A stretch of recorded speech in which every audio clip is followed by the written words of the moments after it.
saya Santi Widya Lestari dari 1B Prodi D3 Keperawatan Poltekkes Kemenkes Tasikmalaya. Di sini saya akan memberikan penyuluhan mengenai seksualitas. Selamat penonton. Assalamualaikum Ibu. Waalaikumsalam. Selamat siang. Siang. Bisa disebutkan dengan Ibu siapa, dari mana, dan umur berapa? Nama saya Nuri Nuraniah, dari Tasikmalaya, umur 25 tahun. Baik, perkenalkan Ibu, nama saya Perawat Santi Widya Lestari dari Poltekkes Kemenkes Tasikmalaya. Di sini saya bertugas pada pukul 7 pagi hingga 2 siang ya Bu ya. Ibu, di sini saya akan memberikan sedikit penyuluhan mengenai pengetahuan seks dengan tujuan untuk memberikan pengetahuan sedikit kepada orang tua agar mengedukasi kepada anaknya ya Bu ya. Sebelumnya ada yang ingin ditanyakan terlebih dahulu Ibu? Tidak ada. Saya boleh bertanya Ibu? Boleh. Sebelumnya Ibu mempunyai anak berapa? Dua. Yang pertama? Umur 15 tahun, yang kedua baru 2 tahun. Oh, baru 2 tahun. Untuk yang umur 15 tahun itu perempuan atau laki-laki ya Bu ya? Perempuan. Baik. Di sini saya akan memberikan penyuluhan sedikit ya Bu ya, agar Ibu lebih mengerti mengenai apa itu seks dan apa tujuan dari seks tersebut ya Bu ya. Kan sekarang kan kita dalam era globalisasi ya Ibu ya. Globalisasi adalah era yang ditandai dengan majunya perkembangan zaman ya Bu ya. Adanya budaya dari barat yang masuk ke wilayah kita ya kan ya Bu. Apalagi kita termasuknya negara yang kebanyakan mayoritasnya itu beragama Islam ya Bu ya. Sangat mematuhi ajaran agamanya ya Bu ya. Apalagi kan Ibu sendiri juga agama Islam kan ya Bu ya. Mohon maaf. Oleh karena itu dengan kemajuan tersebut dan dibarengi semakin menyebarnya budaya barat, maka semakin besar remaja dengan gaya hidup yang lebih terbuka ya Bu ya, yang lebih ke barat-baratan gitu zaman sekarang mah. Nah, masalah pendidikan juga itu juga berpengaruh kepada anak tersebut Ibu, karena dengan adanya pengetahuan tersebut, apalagi sebagai orang tua ya Bu ya, lebih protektif ya Bu ya kepada anaknya, apalagi anak Ibu anak perempuan ya kan ya Bu ya. Dengan itu kita juga makanya harus tahu ini Bu, sepatutnya kita harus tahu berkaitan dengan norma-norma yang berlaku di masyarakat, apa saja yang dilarang, apa saja yang diizinkan, apalagi di agama Islam kita ya Bu ya. Yang pertama juga kita kan dari sudah lahir gitu ya Bu ya, kita kan beragama Islam seperti orang tua kita. Nah, itu kan sepatutnya kita menutup aurat kita untuk menjaga dari pandangan orang lain juga ya Bu ya. Nah, makanya sekarang ini kaum remaja ini kan lebih bebas mengekspresikan dirinya dan telah mengembangkan kebudayaan dan bahasa khusus antara manusia dengan manusia yang lainnya. Nah, baik dari itu saya akan membacakan sedikit ya Bu ya tentang masalah seksualitas pada remaja agar Ibu lebih paham. Yang pertama yaitu individu yang sedang mengalami peralihan perkembangan dari masa kanak-kanak ke masa dewasa dengan ditandai adanya perubahan kognitif dan psikososial atau pubertas. Nah, anak Ibu kan udah umur 15 tahun ya Bu ya. Berarti anak Ibu sudah memasuki masa remaja, masa pubertas ya Bu ya. Maka dari itu kita sebagai orang tua ya Bu ya, sedikit lebih memberikan pengetahuan kepada anaknya, seperti berbicara misalnya lagi santai ya Bu ya, bilang gitu. Nah gitu, kamu kan udah pubertas, udah bukan anak SD lagi gitu ya Bu ya. Nah maka dari itu Ibu saranin kamu lebih menjaga diri gitu ya Bu ya, agar apalagi kepada lawan jenis harus lebih menjaga gitu. Nah, kita harus bisa menjaga diri gitu. Ibu percaya sama kamu kalau misalnya kamu kalau diberi kepercayaan bisa bertanggung jawab gitu.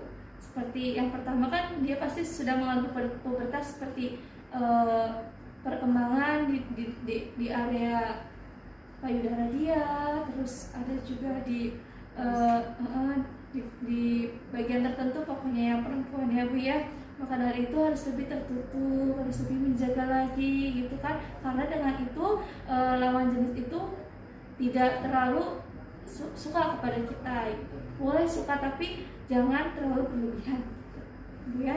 Lalu yang kedua yaitu di mana ini akan ada peningkatan produksi hormon yang terkait dengan jenis kelamin. Lalu yang ketiga, masa-masa remaja adalah masa topan badai atau stres ya Bu ya. Nah, dari yang kedua, yang ketiga ini Bu, masa remaja itu masa yang yang harus kita bentuk, karena dengan masa remaja itu awal mula untuk kedepannya Ibu, untuk berpikir lebih dewasa, untuk kita harus lebih perhatian gitu sama anak remaja ini. Karena kalau misalnya kita selangkah lebih tidak perhatian sedikit aja Bu, terkadang anak ini suka nyeleweng Bu gitu, apalagi kan punya teman-teman, punya dunia sekitar, di sekolah, di rumah, atau di tempat les gitu kan, kita nggak pernah tahu dia bertemu dengan siapa saja. Maka dari itu Ibu memberikan pengetahuan kepada anaknya, memberikan penyuluhan sedikit seperti kalau misalnya ada lawan jenis, ataupun dengan misalnya dia sedang stres gitu kan ya Bu ya, gara-gara belajar, gara-gara suka, ada kan masa remaja ini kan banyak banget Bu, ada yang suka belajar, ada yang suka bermain, ada juga yang nggak suka belajar, nggak suka bermain. Nah itu yang harus kita bentuk dari sekarang Ibu.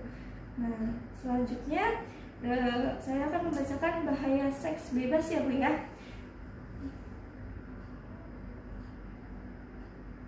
Bahaya-bahaya seks bebas di kalangan remaja antara lain ya Bu ya. Yang pertama itu beberapa penyakit yang siap mendatangi seperti herpes, HIV, raja singa, atau penyakit lainnya ya Bu ya. Kan Ibu pasti tahu lah, karena adanya seks bebas dapat membahayakan dan sampai sekarang masih belum ada obatnya kan ya Bu ya. Ibu tahu kan pasti. Lalu yang kedua, hamil di luar pernikahan. Itu kan yang pertama pasti sangat amat membuat orang tua kecewa gitu ya Bu ya. Lalu yang kedua, menimbulkan permasalahan baru seperti misalnya anak ini masih sekolah, masih harusnya belajar gitu, tapi dia sudah hamil ya kan ya Bu ya. Nah, maka dari itu juga termasuk bahayanya dari seks bebas tersebut. Lalu yang ketiga, apabila seorang anak menikah di usia muda, maka permasalahan yang belum siap dihadapi akan datang, seperti masalah keuangan, masalah kebiasaan, atau masalah anak, Ibu ya. Karena di dalam dirinya belum siap Ibu. Karena kan kita ibarat katanya mulai ada yang bilang zaman dulu mah lebih muda umur segini mah udah dinikahin sama orang tuanya. Nah zaman sekarang mah nggak bisa begitu ya Bu ya. Kita harus pikirin matang-matang dulu, ini anak kita sudah dewasa belum, sudah siap belum menjalani kehidupan dengan orang, sudah siap belum untuk menjadi ibu ya Bu ya. Nah maka dari itu kita harus memberikan pengetahuan. Nah kalau misalnya ada yang mengajakin ini jangan mau gitu ya Bu ya. Lalu yang selanjutnya, akibatnya itu nama baik keluarga akan tercoreng. Keluarga akan menghadapi masalah yang dibuat apabila seorang remaja mendapatkan efek buruk dari seks bebas ini. Yang tadi saya bilang, pasti mohon maaf ya Bu ya, dari keluarga tersebut pasti akan kecewa ya Bu, akan malu. Ibarat katanya kan zaman sekarang kan sangat dilihat bukan kayak ke barat-baratan. Mungkin emang zaman sekarang era globalisasi terus menerus, tapi kan di Indonesia mah kan kebanyakan kan menikah dulu baru hamil ya Bu ya, bukan hamil dulu baru menikah. Itu kan sangat amat tidak wajar ya Bu ya. Lalu yang terakhir yaitu apabila seorang remaja hamil di luar nikah dan pasangannya tidak mau bertanggung jawab, maka akan dilakukan adalah banyak pikiran buruk yang akan mengganggu, seperti ingin bunuh diri, berpikir tidak rasional yang mengakibatkan gangguan mental atau bisa jadi gila Ibu. Karena perempuan itu ya Bu ya kan banyak banget hormonnya. Nah dari itu dia bisa dari stres, jadi dia tuh berpikirnya nggak logis terkadang Bu. Kadang gara-gara seks bebas tersebut, lalu yang lelakinya tidak mau bertanggung jawab, maka dari itu dia tuh berpikir kok dia kok nggak bertanggung jawab, kan awalnya dia ngomong ini. Nah, maka dari itu sebelumnya ibu bilang ke anak ibu, bilang, nah kalau misalnya jangan terpengaruh sama lawan jenis, kalau ada yang ngomong ini gini, jangan mudah percaya ya Bu ya. Karena kita jadi perempuan itu harus lebih menjaga diri, harus lebih kalau misalnya ada yang lawan jenis yang ingin melakukan atau mengajak kita melakukan tersebut, kita harus bisa menolak ya Bu ya.